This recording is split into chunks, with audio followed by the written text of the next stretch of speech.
Qəlbimi sıxmısan elə gün gələr, ürəyin ömürlük sıxılar sənin. Elə sındırdın ki bu ürəyimi, barışmaz ömürlük küsürdü səndən. Çalışma bir daha qayıtmaq üçün, mən səndən uzağım, uzağım məndən. Gəzmə küçələri sən ilmə, sökülmüş qəlbimi hörə bilməzsən.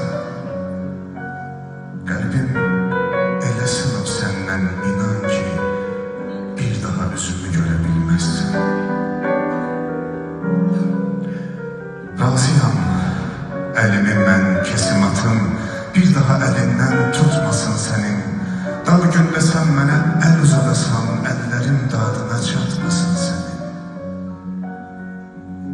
Mən çıxıb gedirəm sənin dünyandan, ötəri his kimi, yad nəfəs kimi.